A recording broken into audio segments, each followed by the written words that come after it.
Magandang hapon, Pilipinas, 2:55 ayon sa Philippine Standard Time. Kasama niyo po si Harry Bayona at ito ang Panahon TV Express.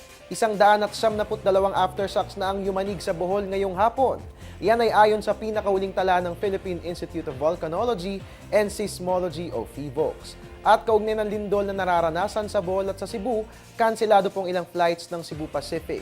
Kanselado nga po ang 5J-617 Manila to Tagbilaran at 5J-618 Tagbilaran to Manila. Ayon sa pamunuan ng Cebu Pacific, pansamantala lang pong suspensyon ng mga nabanggit na flights para masiguro ang kaligtasan ng ating mga biyahero. At ngayon naman po sa ibang usapan naman po, silipin naman po natin ang aasang lagay ng panahon kung kaya't narito po ang 3-day weather forecast natin sa atin ng Pag-asa.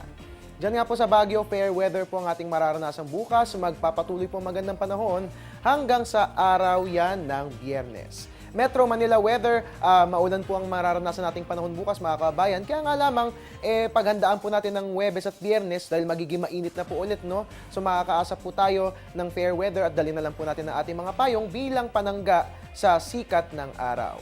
Metro Cebu naman po, fair weather po bukas at paghandaan po natin ang Thursday at Friday dahil makararanas po tayo ng rain showers or thunderstorms. At dagdag abiso po para sa mga kababayan natin sa Metro Cebu, kapag nakaranas po ng aftershocks, ang dapat pong gawin, tatlong bagay lang yan. Duck, cover, and hold ng sa gayon, hindi po tayo mapinsala at mapahamak gawa ng mga pagyanig na ating mararanasan.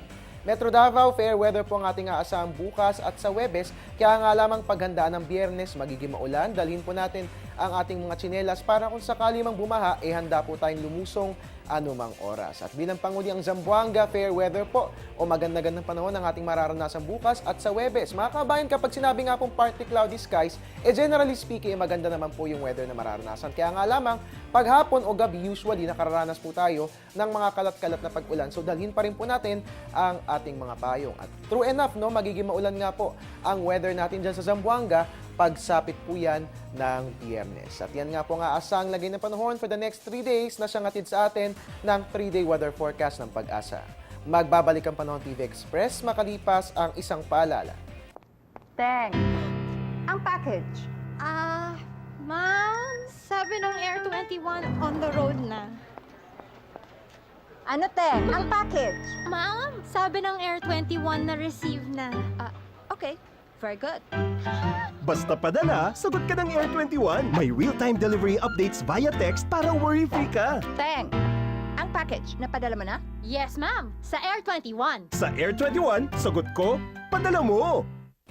At yan po muna ang latest mula rito sa Pag-asa DOST. Mga kababayan, patuloy po nating babantayan ang lagay ng mga pagyanig sa Bohol at Cebu kung kaya't manatiling nakatutok. Dito lamang po yan sa Panahon TV Express. At ganun din, pwede tayong i-follow sa Facebook for updates. And of course, pwede po kami i-follow sa Twitter at Panahon TV. At bisitahin po ating website, www.panahon.tv. Dahil dito sa ating programa, tunay na walang pinipiling panahon ang pagbibigay impormasyon. At your service ang inyong weatherman, Harry Bayona, Diyos maray na hapon sa Indogabos.